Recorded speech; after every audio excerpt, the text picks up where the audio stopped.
So, welcome everybody to the Institute for Government for this sort of first event of the autumn season. We are expecting quite a lot of more people, so hopefully they won't be too deterred by the weather, but we'll get going, because otherwise it's very unfair to everybody else who turned up on time. I'm Jill Rutter, I'm Programme Director here. I've been sort of very lightly overseeing a bit of this work on the political economy of institutional reform and growth, which has been led by my colleague, IFG fellow Miguel Coelho, in collaboration with the University of Strathclyde and with research assistance from Vigyan Ratnu, who's now moved on. You'll have noticed, if you've been following this, that we've published a succession of reports over the last year or so, looking at housing, infrastructure, the literature about institutional reform. But today we're launching the final, if you like, executive summary that brings this all together, and that's this report, Political Economy of Growth and Reform, that you'll find on your seat. So what we're going to do is Miguel is going to, for those of you that haven't had a chance to speed read it in the 2 minutes you've been sitting down, Miguel is going to give you a quick tour of the main findings of that piece of research. But then we're absolutely delighted that we've got a very distinguished panel of 3 people who've been very involved in these debates to then discuss what they make of the findings, and I think really importantly how actually, if we all agree that there is some sort of need for change, how that might come about. So I haven't yet quite warned them that I'm going to do it in this order. So we're going to run through next. We're going to go to Diane Coyle. I first knew Diane when she was economic editor of The Independent, but since then she's had a very distinguished career assembling one of the most interesting portfolios around. She currently runs Enlightenment Economics, is a professor of economics at the University of Manchester, has just recently stepped down as vice chair of the BBC Trust, and I think quite interestingly for the debate we're having today was actually a member of a sort of quite similar sort of body in some ways to some of the sort of institutional change, the Migration Advisory Committee from 2007 to 2012. Diane has been very engaged on this debate and just found a very recent article by her called "Why is the UK so bad at infrastructure?" So hopefully Diane might be going around answering how the UK could get a bit better at infrastructure. We're then going to go to John Armitt, who some of you will have seen before at the Institute for Government when he came to one of our events, spoke about one of the very successful pieces of UK delivery, the Olympic Delivery Authority, and the building on time and below the revised budget of all the Olympic infrastructure. So John, as you all know, chaired an infrastructure review that was presented to former Shadow Chancellor Ed Balls, and has chaired a lot of companies and the Engineering and Physical Science Research Council, whatever, very distinguished contributor on the infrastructure side of the debate. And finally, we're going to come to Caroline Green. Caroline has just moved to a new role at Oxford's Council, but before that, she was the Local Government Senior Policy Advisor at the Local Government Association and was the deputy to Michael Lyons on his review of housing policy, and one of Miguel's papers touches on housing. So the format's going to be, Miguel is going to present for around 10 minutes. Whenever I say that's a reminder to Miguel. And then we'll go for contributions from the panel, and then we're going to throw it out for you, because I know, although you may not be huge in numbers at the moment, there are a lot of people who are really important players in this debate, in this audience, so we're very, very keen to hear from you and hear your ideas as well as your questions to the panel. So without further ado, Miguel. Thanks, Jill. Warm welcome to the Institute for Government. As Jill mentioned, my name is Miguel Coelho. I'm one of the co-authors of this report on the political economy of growth and institutional reform. This research was conducted in partnership with Sebastian Del Pien from the University of Strathclyde and with financial support from the Economic and Social Research Council, for which we are obviously very grateful. For the next 10 minutes or so, I'll just take very briefly through the key messages from this work. In previous research, on this occasion with the London School of Economics Growth Commission, we identified a number of structural weaknesses in the UK economy which have a negative impact on economic growth in the medium to long term. Those are spread across a number of policy areas, including infrastructure, skills, housing, and innovation. It's fair to say that there is an abundance of policy proposals, and there has been for quite a long time around these areas, and yet these problems have not gone away.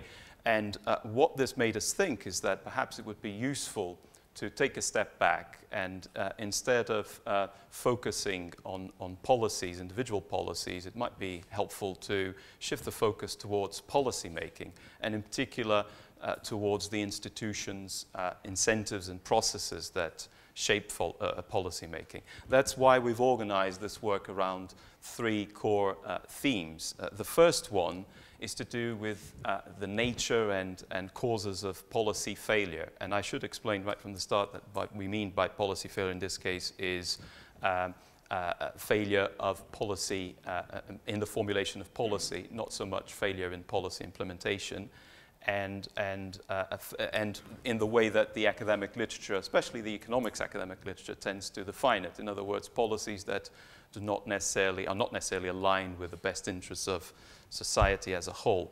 The second theme was to examine the particular vulnerabilities that the British political system seems to be exposed to when it comes to these so-called policy failures, or the risk of policy failures. And finally, we looked at what drives institutional change, what drives institutional reform. And what we did then was to apply the insights that came out from this rather more theoretical analysis, and we applied them to two policy areas in particular, infrastructure and housing. So I'll take you to, in turn through these various different themes very briefly, as I said. Starting with policy failure and its causes. We looked at the vast academic literature, essentially from political science and political economy literatures, which tend to identify five main drivers of policy failure. The first one is distortions in political representation, and what I mean by that is distortions in the domain of interests that are taken into consideration in the political process. A very simple example is if you think of future generations, quite often, or by default, they normally don't play a role in decision making today, despite the fact that some policy decisions that are taken today clearly have impacts on their future living standards. The second driver of policy failure is a disproportionate influence on the policy-making process of core and swing voters and constituencies. The third one is difficulties in creating credible commitments around specific policies, given that the typical, most democracies, you have governments alternating in power and ministers alternating in office. Fourthly, information imperfections, and in particular weaknesses in the information that is used in the public and political debate about different policy options. And finally, less, I suppose, in a way less important in the context of the UK, certainly compared to some other countries, rent-seeking behavior, which is widely discussed in the literature. So in terms of the areas that there seems to be more compelling evidence around that the British political system struggles most with, I think I would highlight three. First one would be the weight of core and swing voters and constituencies in particular. There's quite a lot of evidence around that. The second one is to do with this ability to credibly commit to given policy paths, and that's to do with the fact that the nature of the first past the post system is such that tends to create strong single-party governments that alternate in government in power, and obviously that is not particularly conducive to credible commitments. And finally, there seems to be an adversarial political culture in Britain which prizes conflict over compromise, which combined with a pluralist competitive system of interest groups does not always lead to informed debate and informed political decisions. We see some of these problems when we looked at the infrastructure policy. We see some of these problems playing out in practice there. And in this case, I would highlight four different dimensions in particular. One, problems of short-sightedness and lack of forward-looking strategy in a number of projects and areas of policy within infrastructure. I would probably suggest that energy policy in particular has a number of interesting examples over the past few years and decades.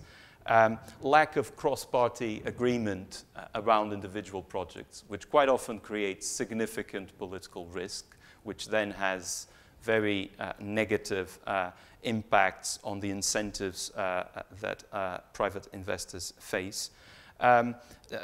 Weak evidence base around individual projects, which tend to lead to never-ending controversies around those same projects. And if you think of High Speed 2, Thames Tideway, Hinkley Point C, I think you get the picture.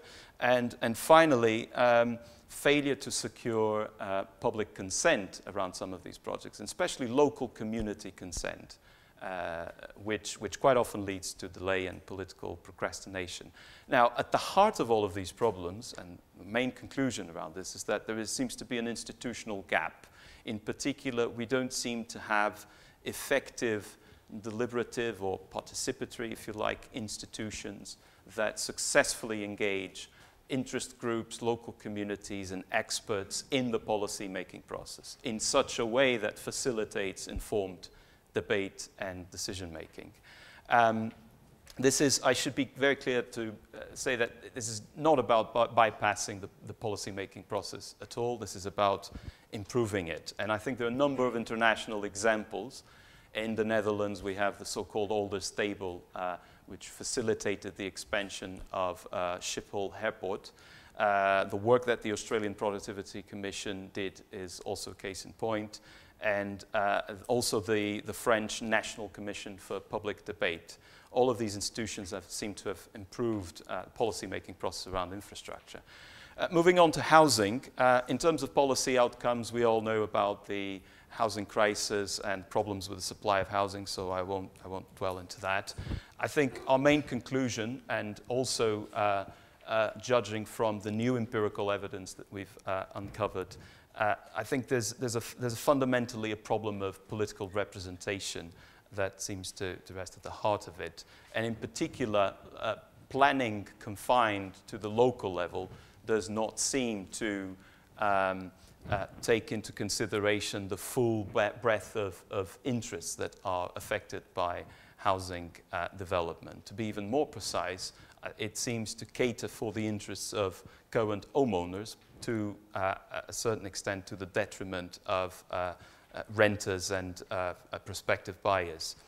There are other problems, apart from the planning system being largely confined to the local level, including lack of fiscal incentives, or proper fiscal incentives for local authorities to allow further housing development. But I guess the bottom line there is that if we really want to be serious about tackling the current housing crisis, without serious institutional reform in the form of planning reform and possibly reform in the way local governments are funding, that change is unlikely to happen. On a more positive note, I should say that some of the examples we've looked at in terms of institutional reform around housing, including New York, Florida, and Maryland, and some states in Australia, I think they show the way for the UK when it comes to reforms in this area.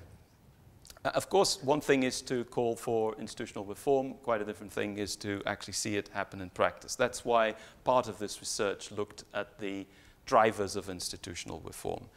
I think it's fair to say that there are a number of those drivers that are not really under government control. Things such as moments of fundamental crisis and fundamental shifts in public attitudes.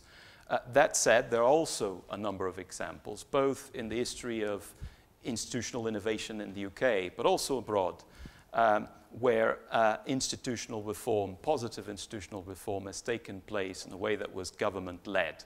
And I think it would be quite useful if we learned from those examples. And to finish, I would just paraphrase Douglas North when he said that in the medium to long term, the ability and flexibility of countries to adapt their institutions to both avoid and tackle policy failure is absolutely key for their future economic prosperity. And I'll leave it there. Okay, Miguel, thank you very much indeed. So I'm going to go to our panel now for some comments. I think it's quite interesting to look at this in the context of the government's productivity plan, launched with great fanfares shortly after the summer budget, which is called Fixing the Foundations, but actually quite interestingly eschewed most of these sorts of slightly more fundamental looks in favour of a sort of long list of not necessarily desperately evidence-based measures, but that may be just my view, not the view of others. Anyway, Diane, what should we do? Thanks very much, Jill, and good evening all. Since we arranged this, I've looked at the newspaper pretty much every day and thought, well, this is a really timely programme of work because X. And this morning, or perhaps yesterday, it was the story in the Financial Times about the pace of power station closures leading to electricity shortages. We're not building them as fast as we're closing them. Many economies struggle with what economists would call structural reform, which really is economists speak for politically difficult reform. But I do think we've got some unique quirks here in Britain. One is, as Miguel was describing, the sort of first-past-the-post oppositional politics, which particularly makes the boundary between political decision-making and the expert technocratic decisions that are essential in all complex modern economies, particularly fraught here in the UK.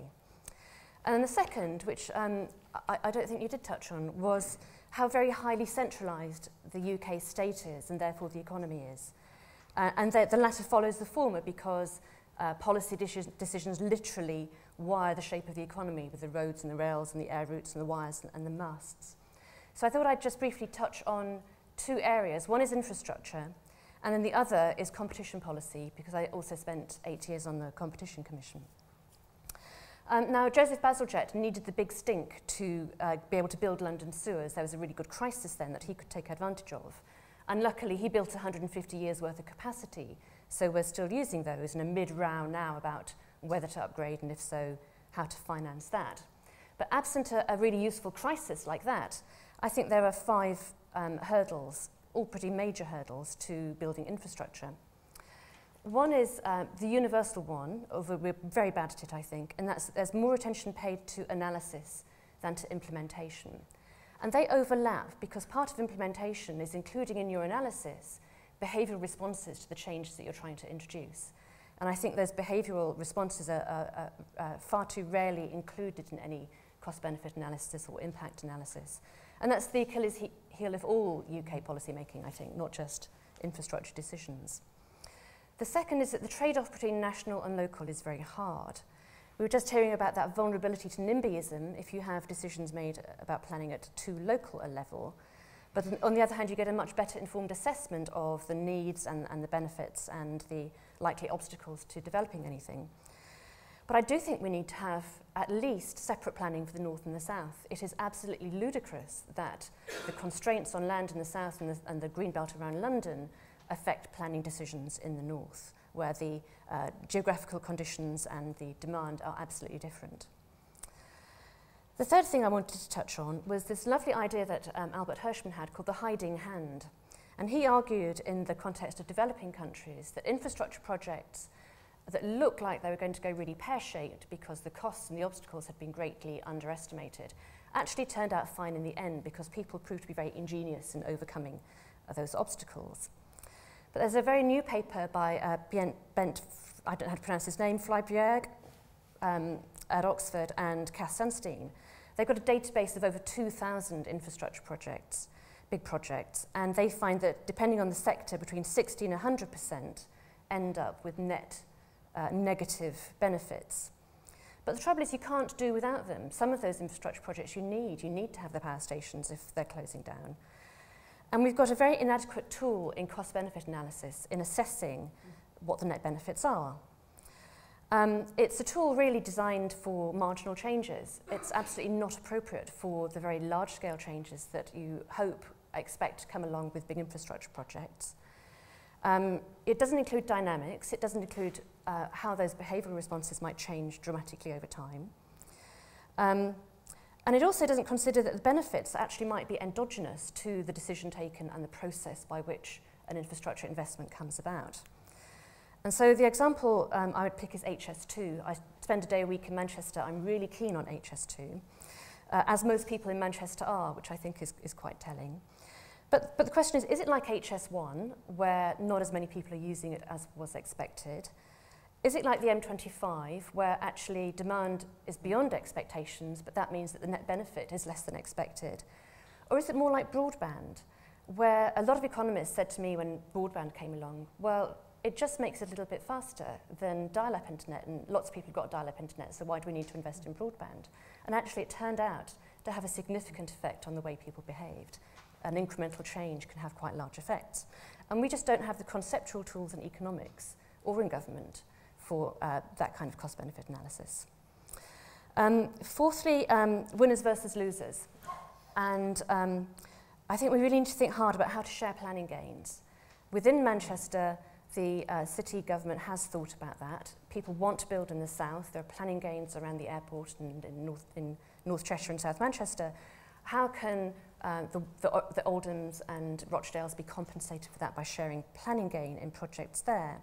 And Kate Barker, I think in her Evidence of the Lions Review, said it was really important to get housing built to just compensate people much more.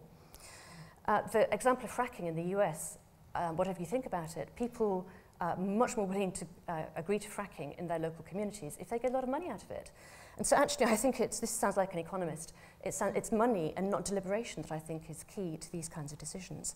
And Ronald Coase would tell us that projects that have a net benefit that are worthwhile will go ahead if people can negotiate how to share the benefits from it. And then finally, how to de-party politicise some of these decisions. And I don't have an answer here, but I do think it really reduces investment. And the example I'd give is that a couple of years ago, Centrica in the power sector, faced with the choice between investing in some gas-fired stations or handing £500 million back to shareholders, chose the latter. And I think political risk and the effects on likely returns will have played a part in that. Just a few comments about competition policy, because I'm probably overrunning, I'm sorry. One of the issues we have here, I think, is the opposite of many countries. They have regulatory capture in their sector regulators. I think ours have kind of political capture. They're more likely to become politicised. And again, the issue is that you've got additional political risk inhibiting strategic decision-making by companies. And we've got a legal framework that's very strongly pro-competition and pro-consumer now, but a sort of understanding and implementation that is quite confused and there's a lack of consensus. Is it important to have big businesses that are national champions? Should businessmen go on trade missions with the government? Or on the other hand, should privatisations be reversed because competition's proven impossible? Or are big businesses just bad because they're exploitative tax dodgers? Is being anti some big businesses the same as being anti-business? And there's a confusion about whether being pro-market means you've got to be pro-certain businesses. And I think there's a very interesting example in the Financial Conduct Authority where from the government the message came, be tough on the financial sector. And they were. And then the message came, oh, we didn't mean quite that tough. Sorry, you're out. We'll have somebody who's a bit less tough on them. And then finally, big firms legally game the competition process. And they have managed, through the Life of the Competition Commission and the OFT, to insert more and more stages at which there was a consultation, an extra level of process. The Competition and Markets Authority gives us a reset on that, but it will creep back. It's a constant struggle to prevent the legalism gumming up this competition process. And this isn't unique to the UK, but I think there's some quite deep issues about how the legal framework as a whole shapes the purposes and activities of corporations vis-à-vis individual citizens. And just finally, I think these issues and the others in the report go to the questions Daniel Bell first raised in the 1970s about the role of experts versus politicians in increasingly technocratic, complex economies with increasingly populist democracies. And even areas that we might have thought was safe space for technocrats, like Bank of England independence, are actually becoming contested. People talk about China as the great experiment. Can you have a successful market economy without democracy? And I think we're an experiment on the other side in a way. Can you have a successful market economy with a populist, hyper-social media-fueled democracy? Okay, very, very interesting. Dan, just a comment, a question about your 2,000 infrastructure projects, the negative benefits. Is that based on conventional cost-benefit analysis that they redid after the event, sort of post-evaluation, or is that based on a more dynamic, different model of cost-benefit analysis? No, it's conventional post-event, look at the first year and rely on correlations between first-year benefits and subsequent benefits. Okay, I just wanted to clear that up, in case anyone else wants to get into it. I'm then going to go to John Armitt, pick up on some... Well, thank you, Jill. Good evening, everyone. The key thing here is I found virtually nothing to disagree with in the analysis, because so much of it seems so familiar, and certainly so much of it we, in a sense, fell over whilst I was doing my own review 2 or 3 years ago. And of course, quite a lot of it, having been on the Airport Commission for the last 3 years with Howard Davis, one saw many of these issues coming to light there. I think the Airport Commission itself is quite interesting, because here you had an attempt to try and get as much information about all the options, about all the arguments into the public debate, and we consulted about what we were going to consult about, and that in itself takes 6 months out of the programme before you've... so I could never believe why we needed 3 years to reach a recommendation, and yet the 3 years went quite quickly. But at the end of it, we still probably had not had one iota of impact on the local people who were most directly affected, whether they were the local people in Handsworth near Heathrow, or whether they were the local people in the villages surrounding Gatwick. They both remained equally determined to resist. And whereas, of course, to a large extent, the further you get away from London, the more you find people who want Heathrow to be expanded. And when I was on High Speed 1, I had the same thing there. I had lots of resistance in Kent, but loads of support from northern MPs and from people living in the north. And of course, you can see the same thing vis-a-vis Camden and the further you go north on High Speed 2. So in trying to come to any conclusion as a politician, you are, it seems to me, always going to be faced with the local interest and the power of the local interest, the MPs who are directly affected. I mean, one of the projects in this country which certainly did not meet its economic business case is the Humber Bridge. Well, the Humber Bridge is a great example of a marginal constituency and a minister, Mr. Marples, who decided he was going to get this bridge built in order to affect the upcoming election, and so we got a new bridge. Great. And of course today, despite the fact it doesn't make much money, nobody would want to see life without the Humber Bridge. And so, as has been said, these major infrastructure projects may not pass their tests, but once in place, people very much rely upon them. I think both politicians and technocrats are fearful of putting information in the eye of the public. They know that the more information they put out there, the more it's going to be challenged. And therefore, I think there is a tendency in both groups, whether technocrats or politicians, to try and get things through without actually laying much information before the public. I think this is wrong, because I think part of this has to be, you've got to show, well, what are the consequences if we don't do things? And this, in a sense, comes back to this morning's piece in the FT about the energy sector. And, well, I got into a lot of trouble a couple of years ago for suggesting it would be a good thing if we actually had some blackouts, because it would force political decisions, because without a crisis, nobody makes a decision. And, you know, and the cholera epidemic and then the sewers in London was as good an example as you'll find. The Olympics was actually a crisis. Nobody thought we'd win. Having won the biggest and longest face was Gordon Brown's, because for God's sake, I'm going to have to pay for this thing now. But there was no way as a nation we could get out of it. So it then became, how do we do it as well as we possibly can? And you saw, coming back to the planning issues, you saw in a sense, pulling together into an integrated body the boroughs down in East London with ourselves as the delivery authority. And the great success, I think, subsequently of the continued development of the Olympic Park is the fact that that planning regime and approach has continued.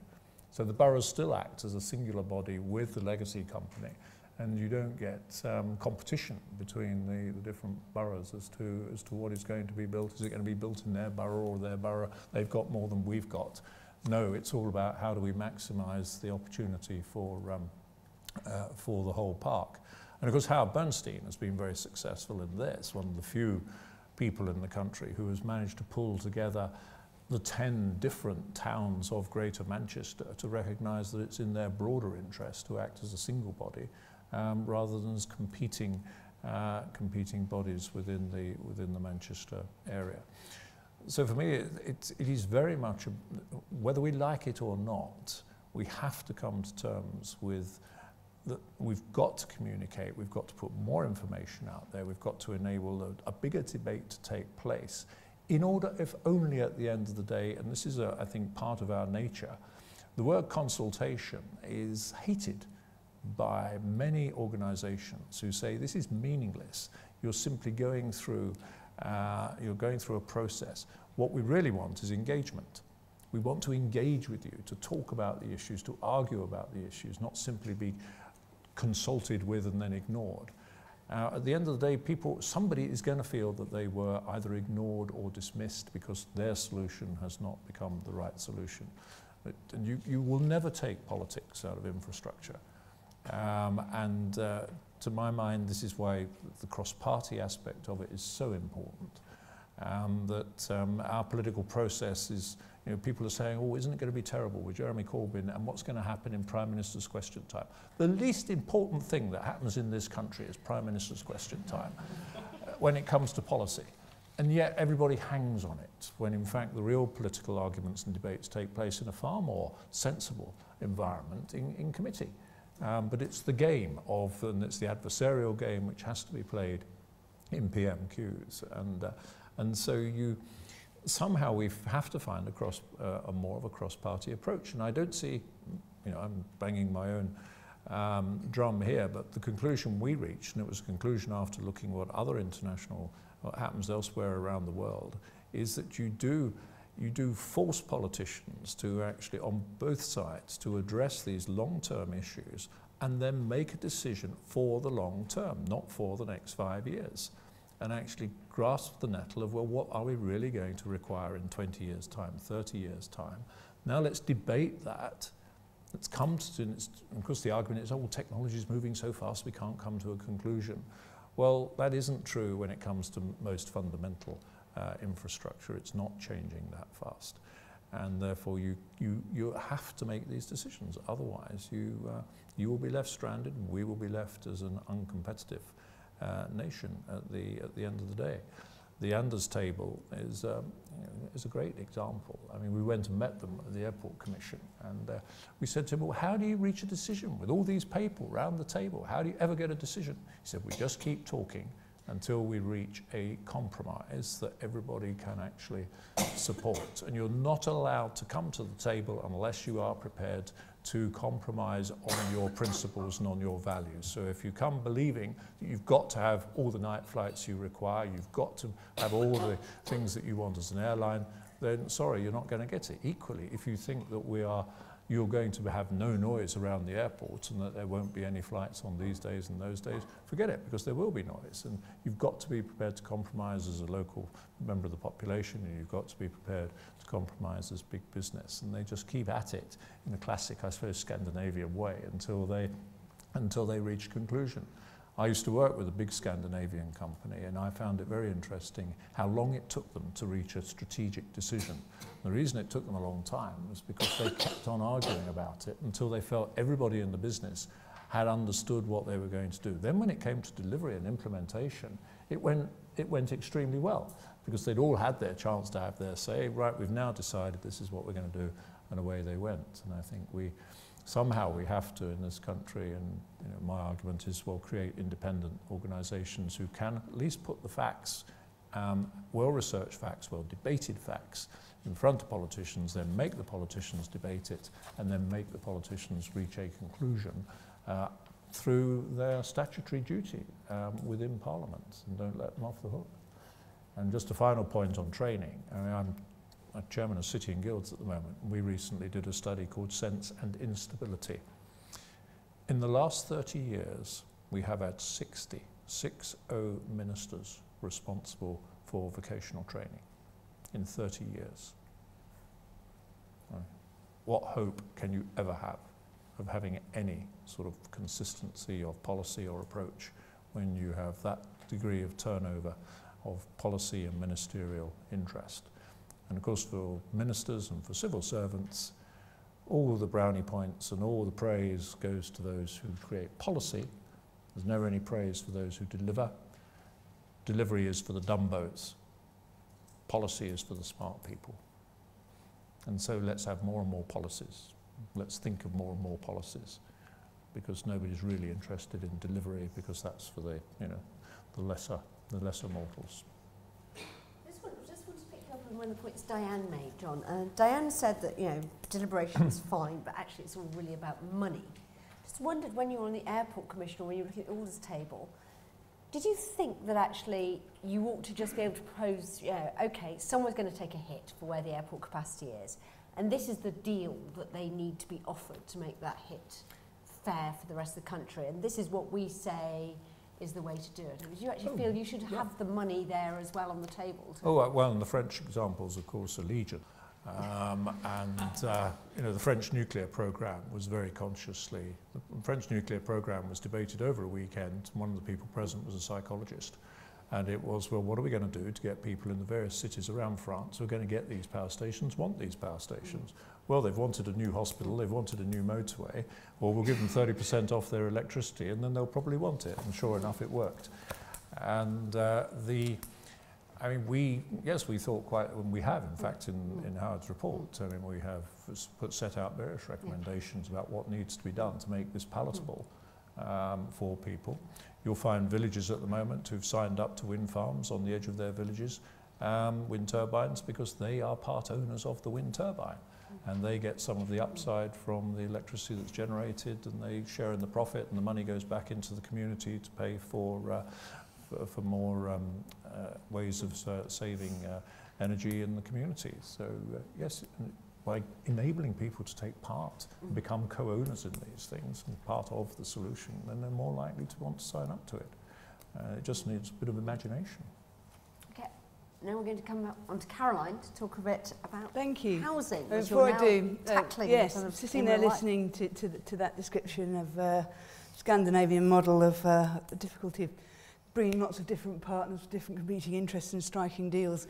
It does sound, and I'm not going to pretend life is rosy out there in local government, but it does sound like an awful lot like the process that councils and their partners are having to go through.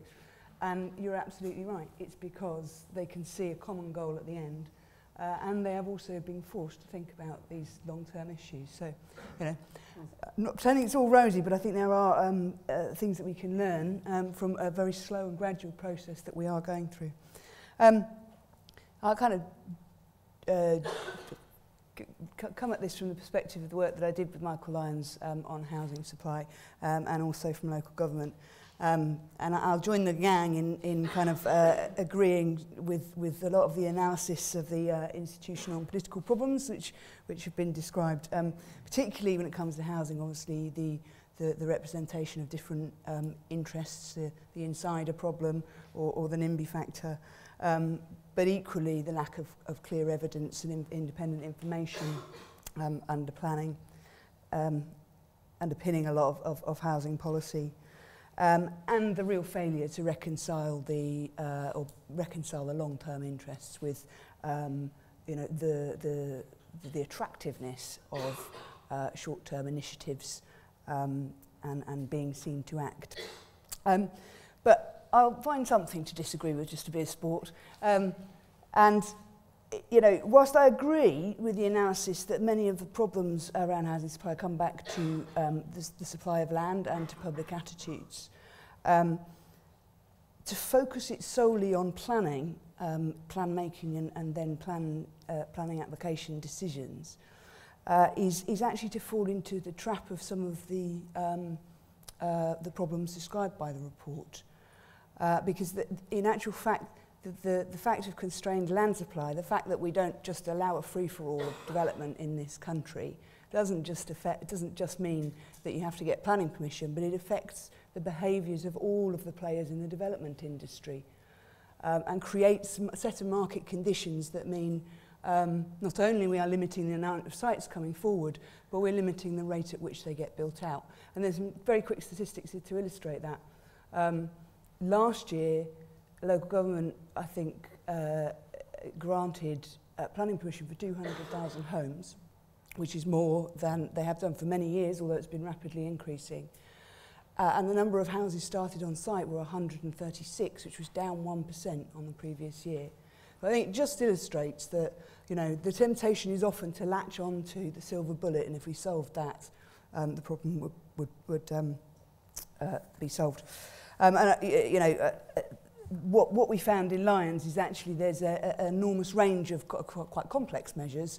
One of the other problems of policymakers is it's very difficult to describe them in 10 minutes. So forgive me, but I can answer any further questions on that. I think the other reflection from what's been said so far that I want to flag just at the beginning is the kind of parallel or differences between policy making and decision making, central government and local government. I think that local government shares a lot of the same issues that we've already highlighted about political representation, strong voice from the community.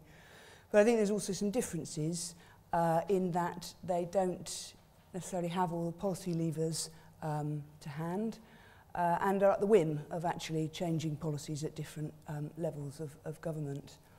And also, I think Diane flagged it slightly, but I'd emphasise the point that it really is different in different places. So for local authorities, you've got some who've been in the same political control for a long time, some who are no overall control for a long time, and some which change frequently. So the political dimension is different.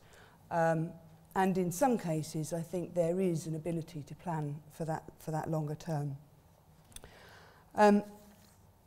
So just to pick up on the issue of NIMBYism and public problems of representation,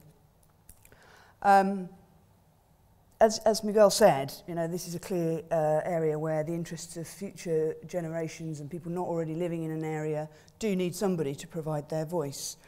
But it's not the case, even with existing communities, that everybody's opposed to housing. In Shelter recently, they've done a lot of work on public opinions about housing, and they found that 69% of people actually support or are neutral to housing in their area, as opposed to 11% who are against. But the important difference is those who are against are 3 times more likely to be vocal about it, and those who are neutral are more likely to be swayed by those voices in the community. The work also illustrated, you know, and this won't become a surprise, it's not just house prices that concern people, but different groups within community are concerned about different things. Older people are more likely to be worried about the impact on local roads and services. Young people are more worried about the impact on the environment.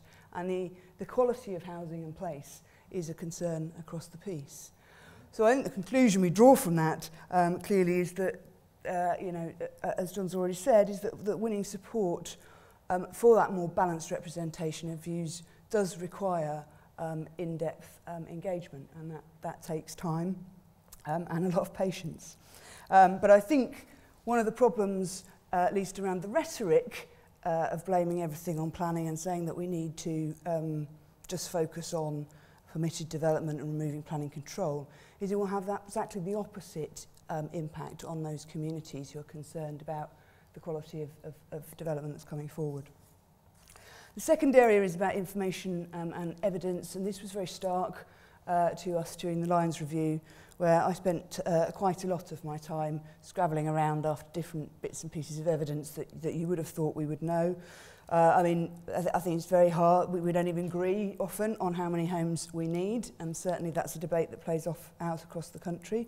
We don't have a clear picture of how many homes there are actually with existing planning permission. We don't know the total number of brownfield sites with planning permission, which I think illustrates, our current policy idea, which is now scrubbling around to try and find the evidence needed to understand the impact that it's going to have. And I think fundamentally we don't have a proper understanding about who controls the land that's available for development. So all that does make it very easy for powerful interest groups to present that evidence in certain ways and use it selectively. It leaves more argument, and we see this at the local level, more room for argument about numbers of housing needed and ability to provide them. And as I've already mentioned, it does lead to poorly evidenced policies, which then require an awful lot of retrofitting of evidence and subsequent policies that have to be brought in to mitigate the impacts. I think we saw that very clearly as an issue that needed to be addressed to have a kind of comprehensive long-term framework for delivering housing. And then I think that another issue is it's about tackling the complexity and interaction of policy making. I think I found that when we are trying to communicate a relatively sensible policy idea, you have to make it into a thing that can be announced. Something that's easily packaged, easy soundbite. And when you've written a report that's 200 pages long, like the Lions Review, that's quite a challenge.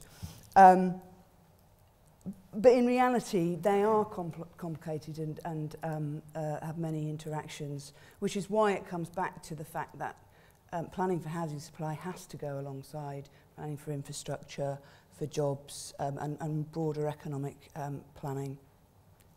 And whilst the Lions Review came out very clearly, actually reflecting a lot of John's earlier work, that there is a need for a national framework to give a sense of direction. The only way those things can be properly integrated and planned is at a local level, and by that I mean the level at which these markets for jobs, for housing, journey to work patterns actually function. That doesn't match local authority boundaries, which brings us back to the challenge of that difficulty of deal making. So I think there's an undertone in all of that as well as having a joined up approach and a long-term cross-party political consensus at national level, we really do have to get serious about proper devolution. Because I think it's now that you're seeing actually the offer of some ability to control investment over the longer term, that people are getting serious about the need to work together. So the example of planning gain, I think I would utterly agree with. But when you're working in a policy framework where for many councils they've seen changes at the national level undermine any opportunity they had for planning gain, and a lack of certainty over long-term funding, it doesn't incentivise them to actually strike those deals. So there's an undoubtedly a challenge there emerging for local government. But I would emphasise that I don't think that picture is doom and gloom across the country. I think there are some really, really difficult problems to be cracked, and it will take time.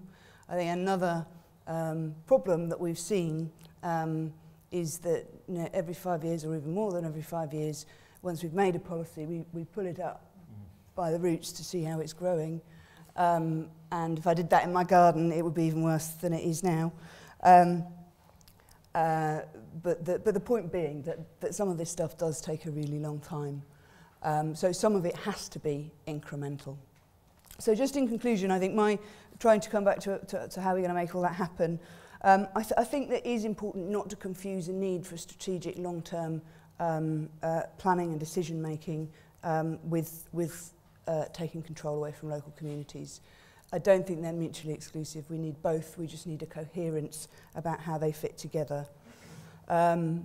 Lions did call for an independent body of evidence and information on housing. We called it an observatory. I do think that's crucial. I don't think that's about telling local areas what their local housing markets are about, but it's about being a repository and collating that information so we can make those most better informed decisions. We echoed the call for a kind of National Infrastructure Commission, and also thought that there needed to be some way of joining up that that negotiation and conversation then with government, so that you're not then pushing these results out to siloed departments to work on a transport plan over there. And we called for a kind of cross-government task force.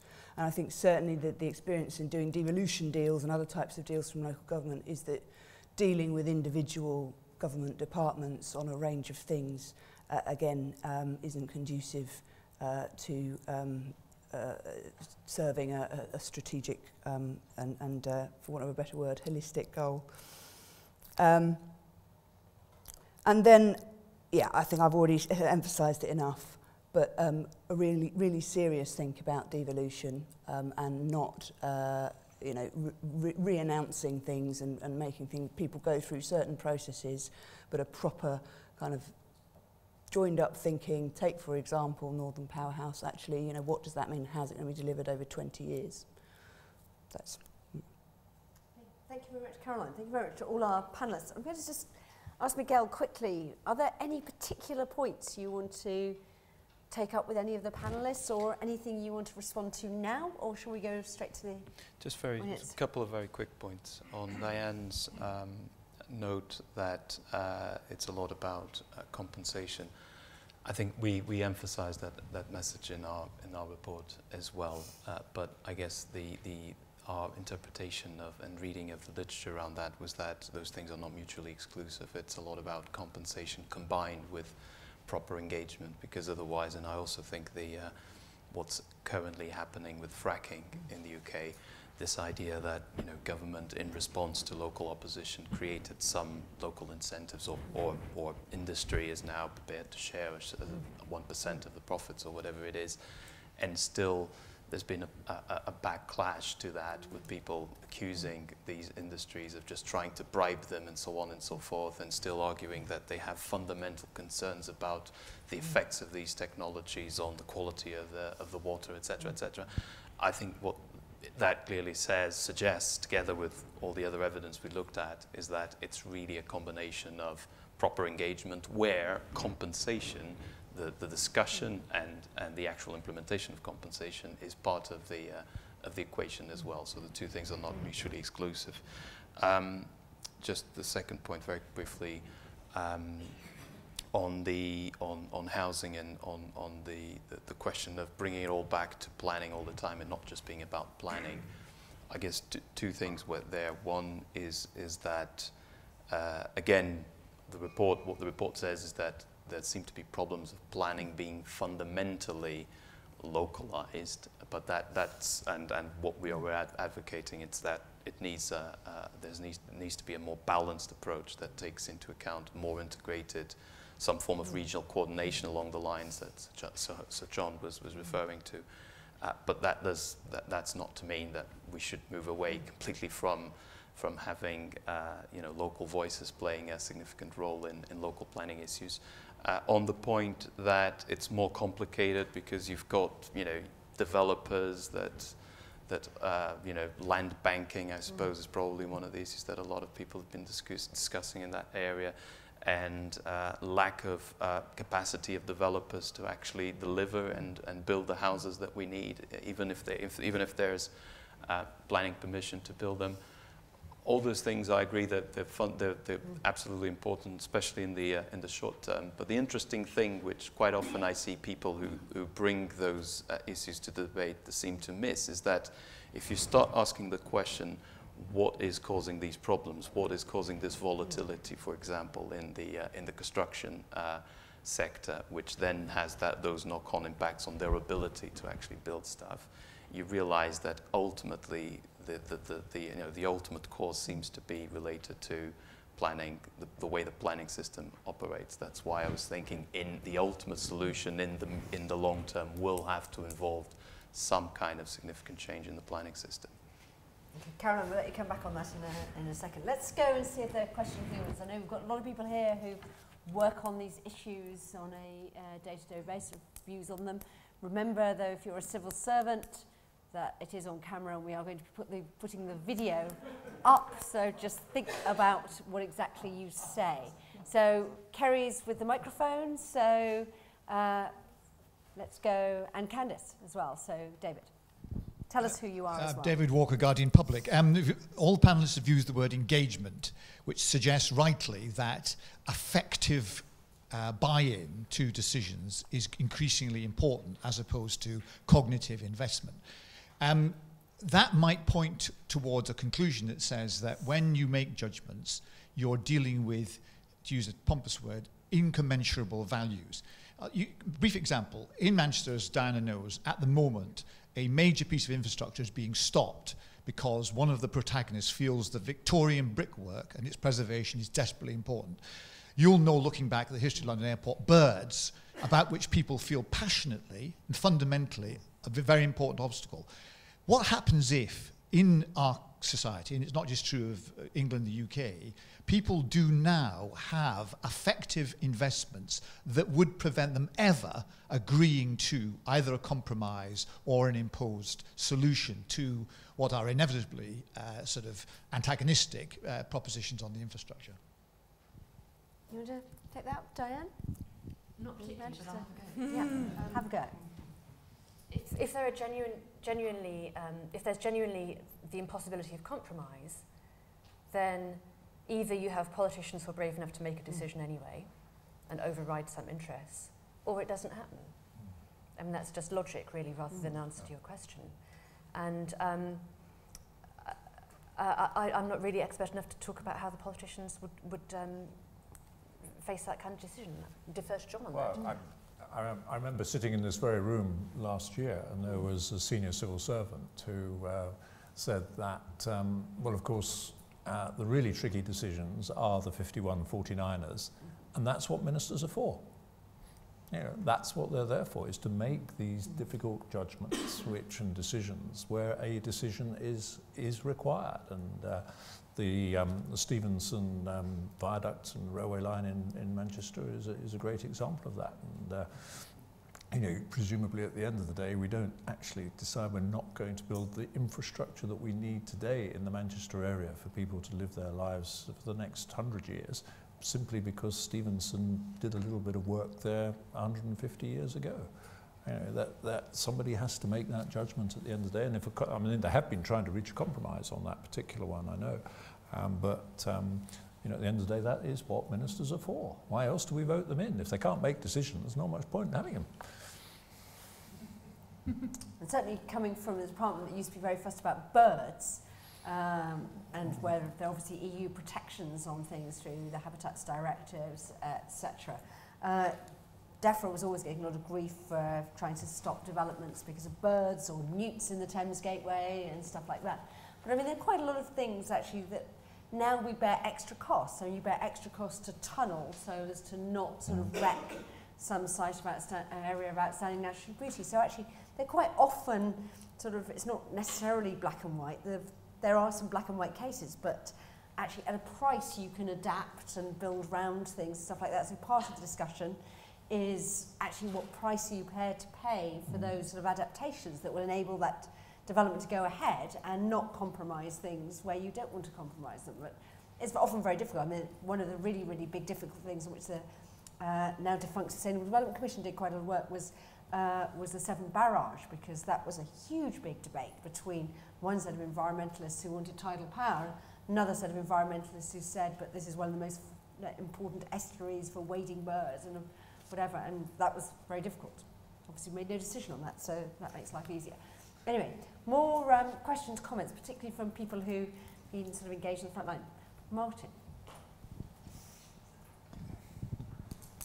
Martin Wheatley, Research Director, Government Reform think tank, but also involved in various things around housing. I think Caroline touched on it, but I'd like to suggest there's really another piece of the jigsaw here that hasn't been much discussed this evening, and that's the way British government does financial planning, if indeed it does any financial planning at all. And there's, I think, my proposition is there's a key difference between the way the government thinks about money and the way that businesses or indeed economists think about money, in that the British government tends to think that every pound that goes out through the door is just the same kind of pound, whereas businesses or economists would look at whether it's a pound that is being productively invested and will generate returns for the business or generate returns for society over time, or it's a pound that's just gone out of the door and lost forever. So applying it to housing, if the British government thought that a pound that is invested in building new housing was different and more valuable from a pound that is spent through the welfare system on housing benefit, would we get different, more sound investment decisions being made by the government and more housing being delivered? Diane, to you. It's a really, really good and interesting point. To be fair to the government, the national accounts don't distinguish between a pound that's consumer spending and a pound that's investment either. But I do wholly agree that we ought to have a separate capital investment balance sheet for the economy and also in the public sector finances, and that we ought to include in that all kinds of assets, environmental assets that can be valued, as well as financial assets and infrastructure assets. Because otherwise there's not the material for that conversation with the public about these kind of long-term decisions that we've been talking about. So I think it's really important. I'd also quite favour, again, using devolution to pilot some a municipal bond market in the UK, so that up to a certain level, or for some kinds of decision, some kinds of infrastructure decision, areas like Manchester could raise that money themselves, and would I think have a much more commercial attitude to how is that going to be financed, how are we going to pay it off. John, do you? Yeah, I mean, years ago I used to worry about whether investment in housing and investment in bricks and mortar was a British disease, where in fact we, in a sense, because once you've made that investment into your bricks and mortar, where is the added value for the rest of society in the future? It's not like investing into innovation and into production of things which are constantly turning. But I don't know. I'm not an economist, but I tried to read a book about economics when I was on holiday, and I was mighty relieved to discover that it wasn't a science, and that really all it was a series of political policies. And I think, I mean, picking up that point in a sense, I think part of our difficulty here in the wider sense is how do we value the pound spent? And there are many different ways of valuing it, and that, as you say, does require our ability to value environmental assets as well as physical assets which are going to be productive, and value our quality of our life. I mean, I'm on the board of one of the big housing developers, and our fundamental objective is to create places that people want to live in. It's not by place we don't mean the house. We mean the environment, the bigger environment, and we probably invest more in the outside environment than almost any other developer. But it's a conscious decision because we know that at the end of the day is what people value, the quality of the environment around them, as much as what's behind the front door when they close the front door.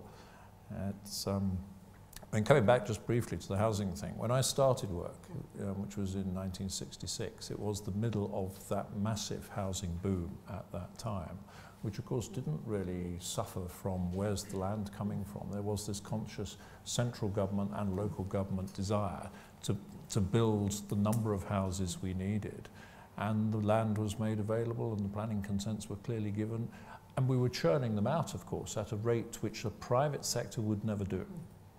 I mean, at the end of the day, we build as soon as we get planning consent in our company. But if we've got a site which is going to enable us to build 4,500 units, and we've got 2 or 3 of those at the moment around London, we'll build that out over 5 to 10 years. You could physically actually build them out, as we saw at the Olympic Park, in 3 years. But clearly the markets, if you're selling into the market, you're not going to dump 10,000 units on the market in 3 years. But a social housing programme would do exactly that. And that, I think, is the dilemma. And this government is so determined to try and achieve its housing numbers through the private sector. The private sector will not deliver a solution to the housing problem. I speak as a member of the private sector in housing development. There's got to be a public program which sits alongside it, which recognises that some of these things are going to need to be built at a rate and at a scale which sensibly you would not do if you were simply selling into the market. You've got to be prepared to buck the market by building more than the market would absorb to buy, because there is a massive demand to rent. And so I cannot see a solution to the housing problem without government involvement, at local authority level preferably, rather than central government, in delivering relatively large-scale programs. Otherwise, we'll never do it. Caroline, do you pick up on that? I couldn't say it better than that. No, I think that's absolutely right. It was a point that I wanted to make earlier on, that actually the obsession with owner-occupier is not just in terms of them having more sway in the policy decision, but currently are the only people that parties are really talking about building housing for, and that's when you get the problem of build-out rates, because you're building at the rate you can sell. So we do need more variety. The other issue is that it means that you cannot reflect the needs of your individual housing market. It doesn't necessarily mean that councils have to build all of those houses themselves. One of the things we addressed in the Lions Review was actually different types of partnership and different types of developer. And actually that's a feature of the international examples that have been cited as well, which are not just about planning. They are also about bringing partnerships together for the investment and delivery of a range of types of housing. There was another point I wanted to pick up, but I might come back to me. All right. Miguel, you want to come in on the money point? Yeah, very briefly to say that was one of the things we looked at as part of the Growth Commission. It was one of the things the commissioners highlighted in infrastructure, investment in infrastructure, and in particular the issue that if you increase debt, it doesn't really, for national accounting purposes, doesn't matter whether you do that for investing in infrastructure, say, or whether that's for public consumption. But my question, which is not entirely clear to me in my mind, is whether that is just another symptom of the problems that we have in decision making around infrastructure, or whether that actually is more than that and actually drives, if you like, the problems in decision making. So a lot of economists think that it does, that because the accounting system has those distortions, if you like, that somehow adds to and shapes political decisions. I'm not so personally, but this is purely on a kind of speculative basis. I haven't seen any evidence that's the case. It could be the other way around. It could just be something that, decisions are still being taken and driven by other factors. The fact that the accounting system has its own little distortions is just another byproduct of the wider set of political distortions in decision making. Okay, well, I think there's some more people who wanted to ask some questions. Yes, down here. Then let's... we've got a bit of time. Yes, go on. Jonathan Mills from the Department of Energy and Climate Change.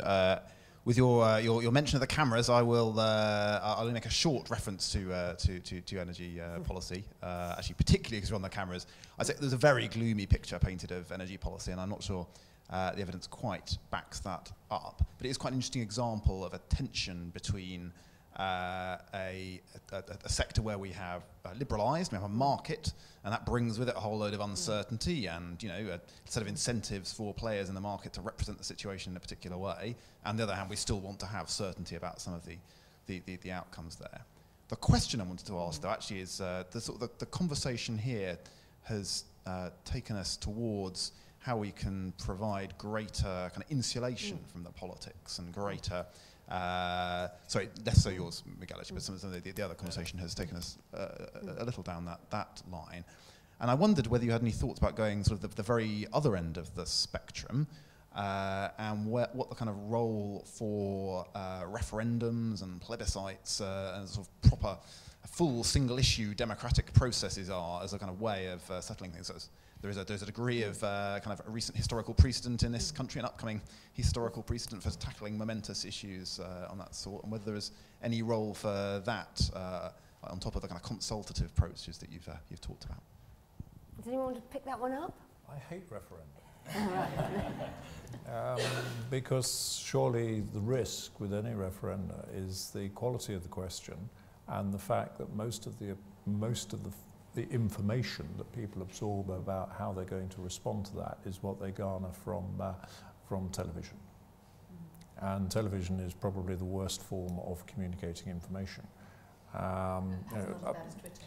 Well, no, but you know, Diane 1859 just said that. Tweet that. In terms of hierarchy, you've got television, you've got radio, and you've got a newspaper, and the newspaper sales. Somebody else told me the figure. I believe only about 5% of the country read a newspaper, and so to have your critical decisions like that made on the basis. I mean, it's a bit like the presidential election that we face when it comes to our national elections now. It's let's line everybody up on the stage and let's throw questions at them and make our decisions about which is going to be the best political party to run the country. We're going down the American route all the time, and I don't like it personally, and I have fear for the consequences of more and more referenda. I think it's quite an interesting idea. Caroline, you're going to come over just add two comments to that. I'm not going to come in on defence of referendum, but I think it isn't to express a view on the outcome of it or not. But as we've seen with the Scottish referendum, it doesn't seem to have settled the debate one way or the other. So essentially, we're going through that again.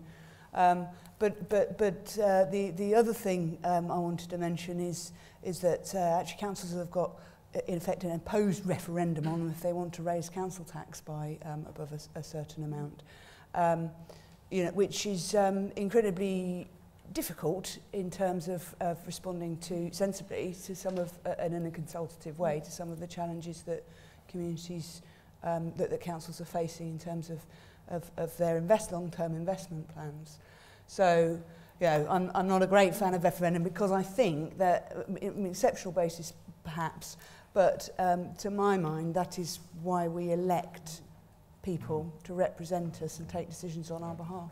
But presumably we're local. I'm just very intrigued, but I'm intrigued that this question has come from Dec. She said. One advantage, I suppose, is that if you actually have a vote by a community to say we will go ahead with that then takes something away from party politics. So gives the project a mandate rather than just a decision of the current set of politicians. You can see that as an advantage. And I'm quite interested in, I think, John, you cited the example of local communities now taking over wind turbines where they saw that there was, that was now embedded and that was something there. And I'm not quite sure how the local community got to decide that actually it would give the go-ahead to a wind turbine. So I could see a thing that, different ways of actually getting people to take these seriously. Isn't there a question about what the right electorate would be in many of those Well, that's cases? Miguel's question on housing, of course. So the local community might like it, but the people down the road who are going to have big trucks driving through them might not like it. I mean, surely they're very divisive on these issues, where we are trying to talk about engagement rather than division. If you get your compensation deal right, then maybe it's the other thing that which we haven't discussed at all today, and I don't know, is I was talking to a friend the other day who's Swiss, and of course he was telling me how they do this in Switzerland, which of course is almost the complete reverse of what we do. That as many decisions as you possibly can make, you make at the local level, and those that then have to go up a tier, go up a tier.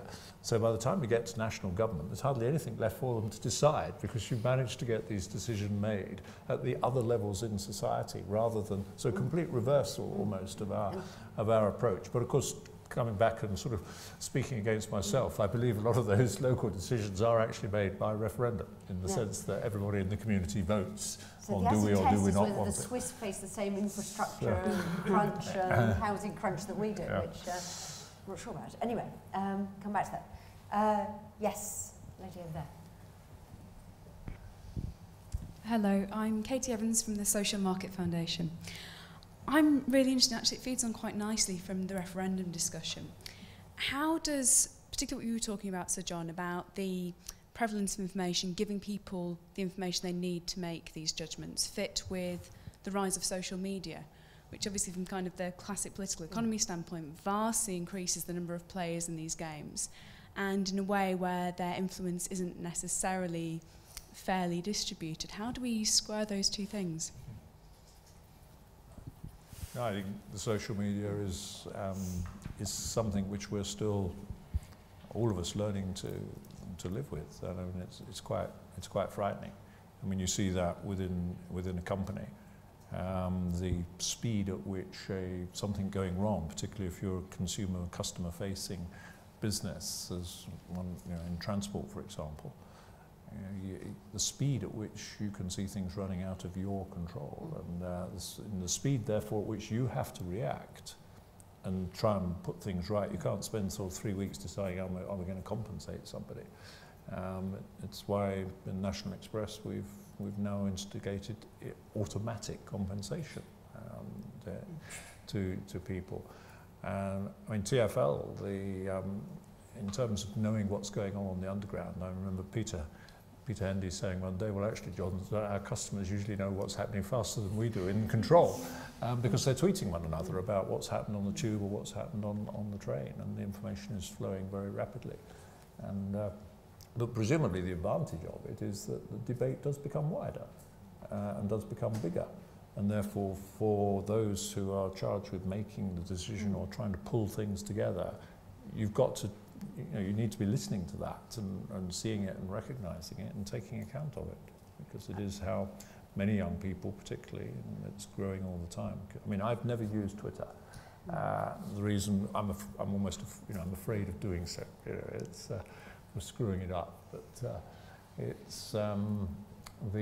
but for most people now, it is the way the world goes on. And one of the points in Miguel's report is that because we don't have this sort of slightly more arm's length, deliberative body to assess evidence, we tend to get evidence being used in a very adversarial way, and my facts are better than your facts, and trump that and stuff like that. But I was just wondering whether, if you've sort of experienced occasions when actually having, maybe through the Airports Commission, I don't know, Diane, whether you felt through your work on the Migration Advisory Committee, you'd actually seen the quality of debate raised by the fact that there were people who were going through the evidence and saying, actually, this works, this one, discount, etc. And even if it was only improving the quality of the dialogue between the political decision makers. Have you seen that? Do you feel that these bodies do have that sort of impact, or does it just resort back to the sort of headlines, a sort of debate you can summarise? I think we're seeing the emergence of some voices in social media who are broadly trusted, and they will never convince all partisans, but the fact-checking organisations or bodies like the IFS do have some trust that carries over into social media. Yeah, I think on the Airport Commission, it was very interesting because, I mean, we had enormous amount of information coming in, and therefore we had a big team of people who were trying to analyse and understand that and to sort of compartmentalise it. And of course, you get 100 people saying pretty well the same thing, and then condensing that down to one. But then we went out to the public meetings. The public meetings became a lot more fundamental, I suppose, is the way to describe it, where you really got down to the nitty-gritty. But of course, it was the people who cared. And this comes back to the point somebody made about it's the people who object who are going to turn out, by and large. And of course, you then discover you've got people who've been organised. So that yes, we've got 50 people here who all seem to be very supportive of something. Well, yes, but actually they were all organised by somebody else to make sure they turned up today. And therefore, you've got to take that into account. And I mean, at the end of the day, I think we were, you do have to come back to the exam question, of course, that you've asked yourself about why are we making this decision, what are the fundamentals of the decision. And I've said to one or two people, well, if the exam question had been different as to what we were meant to be doing in thinking about airport capacity in the future, then the answer might well have been different. But the exam question was very much one about was an economic question about what was going to be best to, in fact, ensure that Britain remained competitive in this sector and that we benefited as an economy justify having the optimum answer to our airport capacity in the southeast, not what was the answer which gave us the least number of people affected. So Dan, you were very critical of cost-benefit analysis as being far too sort of comparative static, I think the term we used when I was at university, it was a long time ago, and looking just at marginal changes. But if you're trying to introduce sort of dynamic behavioural response, won't that all become inevitably for big discontinuity projects with network effects, etc.? Isn't that inevitably going to become a lot more speculative and judgmental than just actually looking at sort of something as a very marginal change, and actually won't you move away from it being sort of rather robustly based on some DFT model that churns out sort of cost-benefit analysis to actually just competing judgments about what those effects will be? I don't know where you've seen that sort of dynamic modelling done well. It's starting in the environmental economics arena, and so for example, Cameron Hepburn at Oxford does some of this. What's the benefit of being robustly wrong? Okay. And it's so there's no defined alternative to it at the moment, but I think it's something people have to work on. I think my colleague Dan wants to come in instantly on this, so. Thanks very much. Dan. I'm Daniel Thornton from the Institute. Just backing up my colleague Jill's point on this.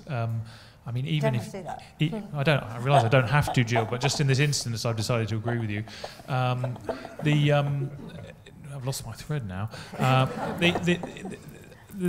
think maybe there's some developments in modelling that allow some better capturing of dynamic effects, but surely it's very difficult to get these things accurately assessed, and that was Hirschman's point, and that's Sunstein and the unpronounceable Scandinavians paper as well. I mean, another approach is to say take an incremental approach to projects wherever possible, and so okay, a half-built railway is not much use, but broadband you can introduce in a couple of places and see what the effects are, and then decide to invest further if depending how things go.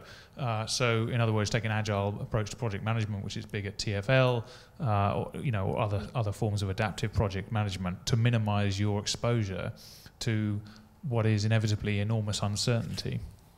I just want to capture everybody who wants to ask a question, and then we'll wind up. So there, and then there. So, and then I'm going to ask the panel to sum up and respond to the final suite of questions. So yes. Hi, Neil Carmichael. I'm chairman of the Education Select Committee, and I was quite interested in the productivity line that's obviously in part of the report. I just want to follow on from the idea of incremental decision making about infrastructure. I'd have thought that's exactly the wrong way to go, because you've simply got to be rational about it. You've got to understand what that project actually has in terms of its own value, but also in connection with all the other activities that are going on. And that's one good reason for never considering a referendum, because you'd always get the small issues dominating the larger ones, and that would be catastrophic for infrastructure. What I was going to say was, when I was listening to the panellists, I was thinking about new towns and motorways and how they were actually delivered really quite successfully, actually beneath a vision which was very clearly articulated by the government at the time. Both parties were involved in that. New Towns was Labour to begin with, but it continued with the Conservatives. Motorways, actually the other direction, started with the Conservatives, continued with the Labour. But you have to concede that both of those major infrastructure projects went quite well, and did so partly because of that vision.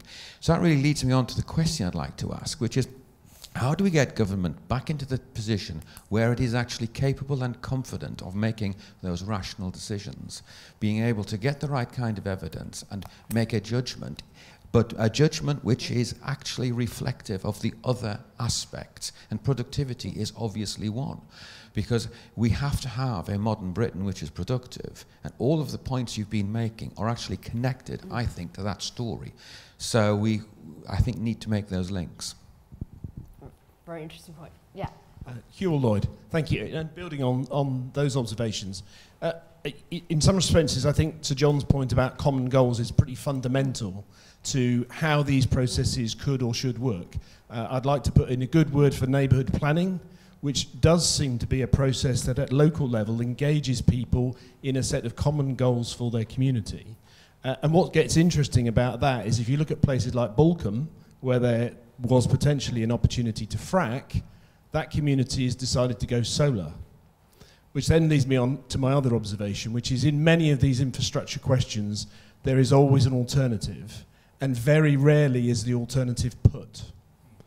And because it's not put, then it's a loaded question. You know, take High Speed 2. High Speed 2 is there for a particular reason which Andrew invented at the time. The reason's changed twice, and it's got nothing greatly to do with the future productivity of Britain. Yet it's still going to happen if people keep pushing it. So that then undermines the common goal question. It undermines people's engagement in a planning process because it sets up, this is what we're going to have, how would you like it? So is there a way we could get back to common goals that allow people to engage in scenarios and options rather than being told the answer must be this one or a version of it? Yes.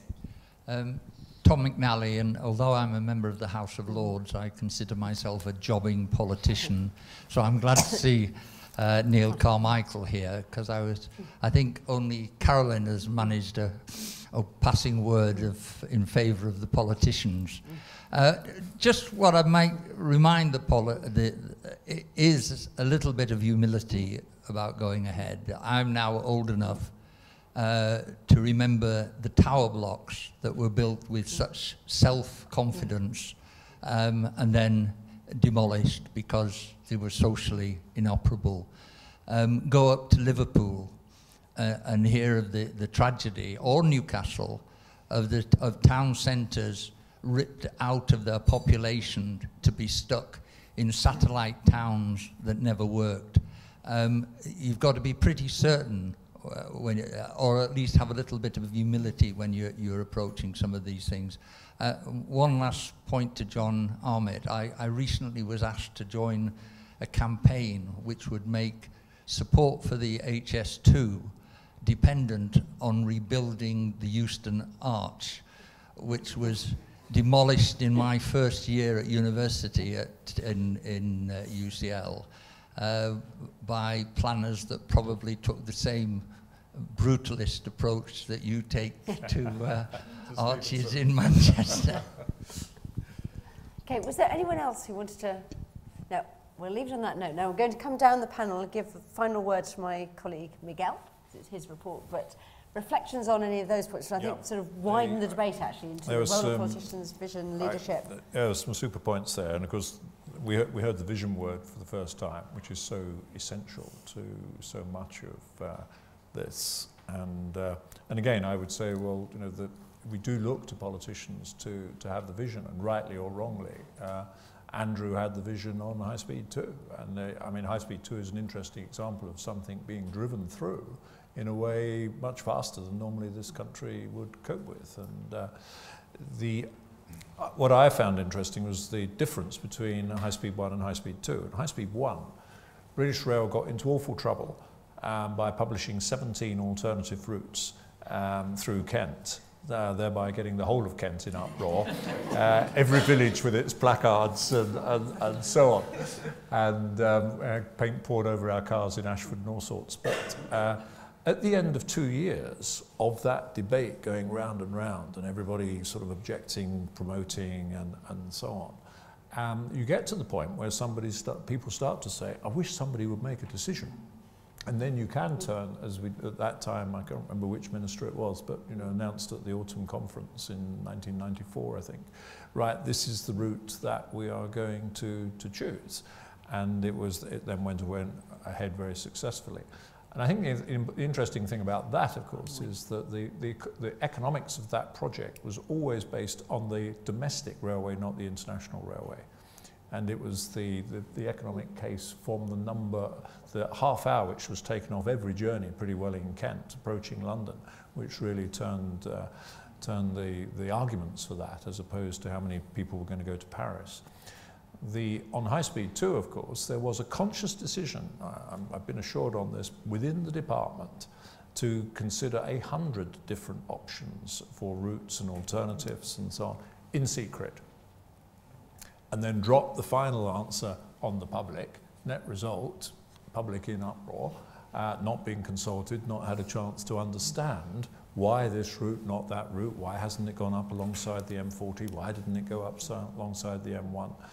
those are the sort of debates which, of course, you need to have, apart from the really fundamental one, which isn't about speed at all. This is about capacity.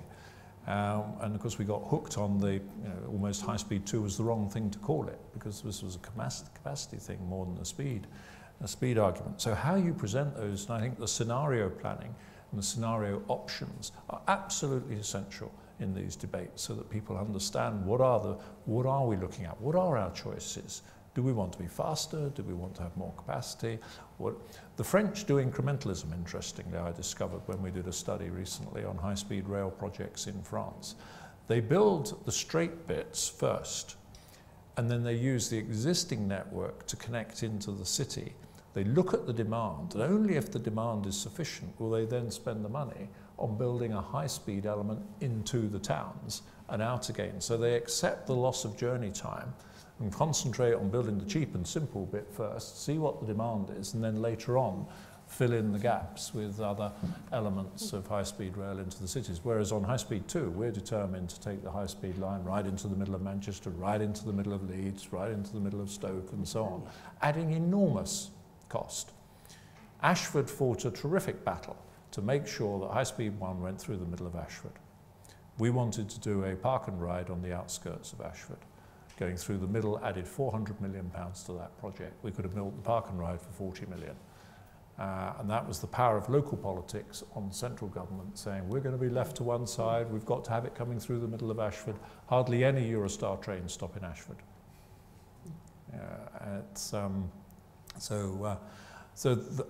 I'm always saying we don't spend enough time at the front end of these difficult projects, spending real time thinking about what do we really want and answering the why question. We love to get onto the what and the how. We need to spend more time on why and understanding why we want to do things, and really, as you say, examining the different scenarios. And if we could spend more time on why, we might get a more successful outcome in what and how. Karen.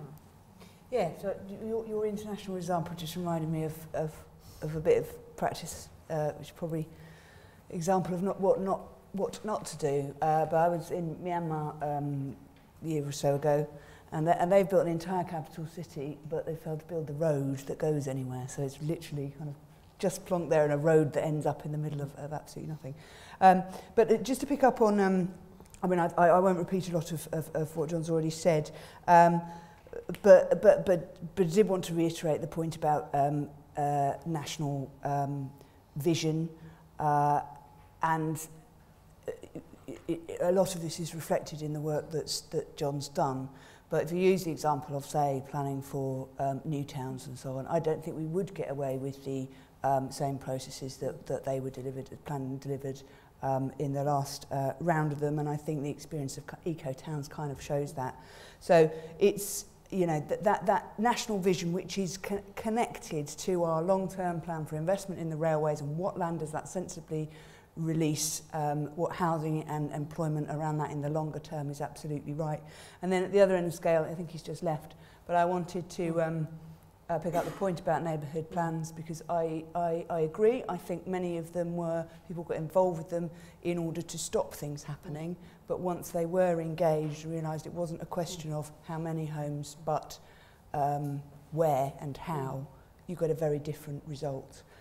So I think again it comes back to really being clear about the best level at which to take these decisions. Diane. Very briefly, I don't want us to stop doing cost-benefit analysis. I just want us to make it better and think about situations in which the approach that we have now is least effective. So, for example, in a context where there are network effects, to do cost-benefit analysis without thinking about those is daft. But also thinking about the endogeneity of benefits is how much political impetus you put into the process. Does that actually shape the net benefit that you get out of it? So endogeneity of benefits is what we economists might call vision. Okay, right. We'll substitute that and demand more endogenous benefits from our politicians. But anyway, no. Anyway, Miguel, final word.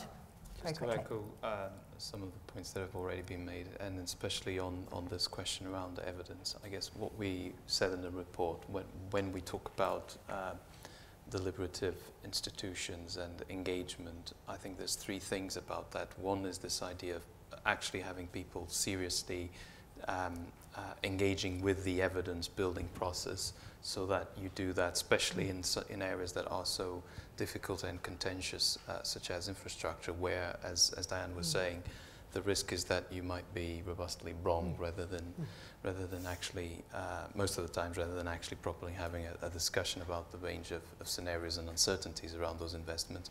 I think the only way to do it sensibly is to create a discussion, a serious discussion with the various stakeholders. The second thing about that engagement and deliberation is, again, to use words that economists like, it's how do you allow for the externalities. In other words, how do you map out the people and the various things that are entitled to compensation, and how do you do that? You can't do that without having proper discussions with the people who are affected and who have legitimate claims of compensation around some of these projects. And finally, to finish on the political on where politics comes in. There will be questions around compensation. There will be questions around evidence, and ultimately there will still be, as someone was saying in the audience, there will be people that have certain groups who have different beliefs, different views about the world. They will be different from the rest. The question is, that's precisely what politicians are there, I suppose, to try and reconcile. A decision will need to be made, and I guess it's important to make sure that we don't live under some sort of tyranny of minorities when it comes to an aggregation of social preferences. That would be my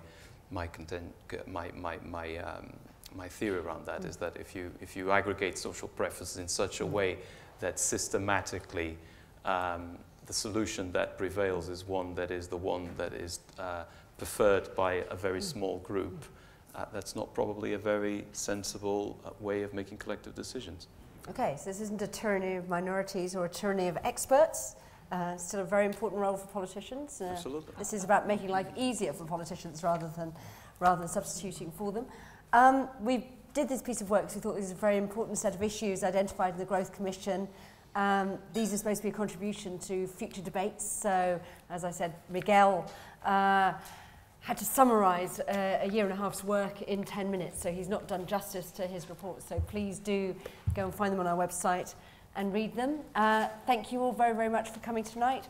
And could you all join me in thanking our panel?